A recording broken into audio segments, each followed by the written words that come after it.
welcome to the social class. Already in last class we have already discussed about the Indian foreign policy. On that, what is the meaning of foreign policy? Then how India is a major country. Then afterwards, what are the aims of Indian foreign policy? In today's class, let us discuss about that the basic aspect of Indian foreign policy. Is after the independence, India have its own foreign policy.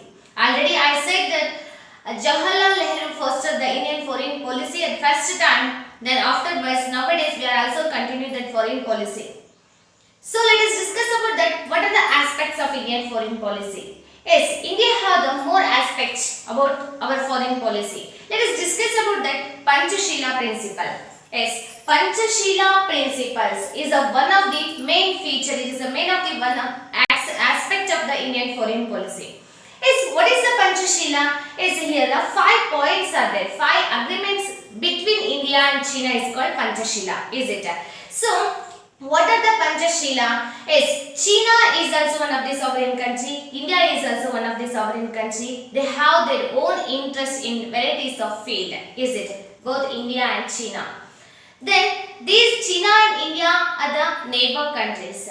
So fostering the good relationship is a very inevitable and necessary for the China as well as India also. So here on the time our Prime Minister, first Prime Minister Jawaharlal Nehru is fostered the Indian foreign policy with the China. Already I said first time he fostered our foreign policy with the America, Russia and also the China. Is it? So what we fostered on the time, that is Panchashila principle.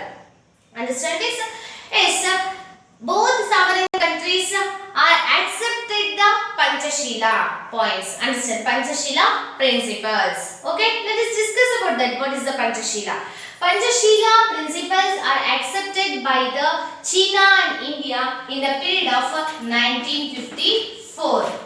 So, Indian Prime Minister is called the Jawaharlal Nehru. It says the Indian first Prime Minister Jawaharlal Nehru and also the Zhou Enlai. He is the Premier of the China.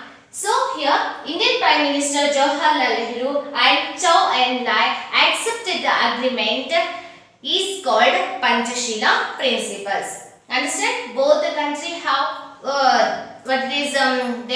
sovereign country, then afterward they have their own interest in the different type of the field, but both countries are the neighbor country. Fostering the good relationship is a very inevitable and necessary for the both country. So on that time Zhou Enlai and Jawaharlal Nehru are accepted the Panchashila principle in the period of 1954. What are the Panchashila principle? What are the points it is including? Let us discuss about that. First one is the respecting each other sovereignty and regional interest. Is it? What it is?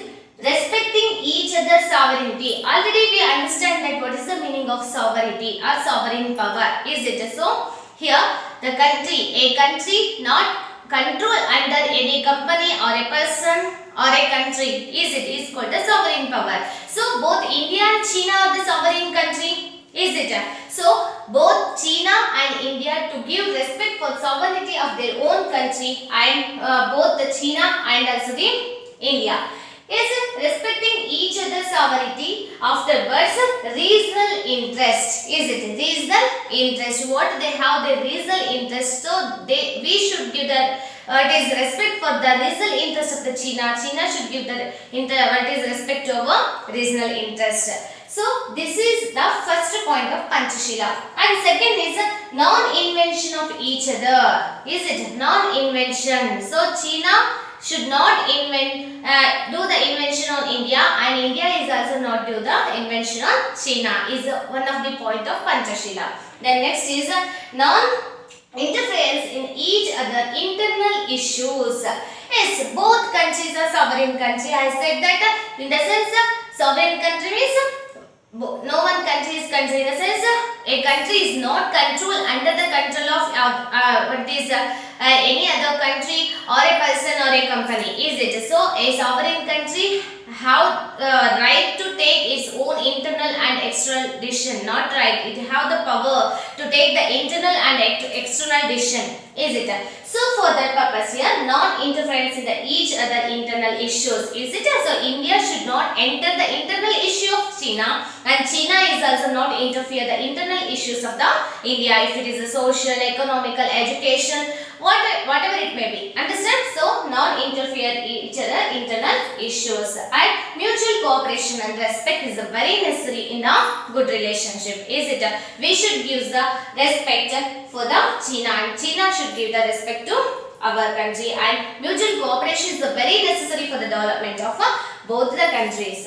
Then peaceful coexistence. Already I said that India is a peace loving country. Always it want to maintain the peaceful coexistence with the other countries. So here the China and India is accepted the agreement like the Panchashila. The last point is peaceful coexistence. These are the 5 points. Is it? What it is?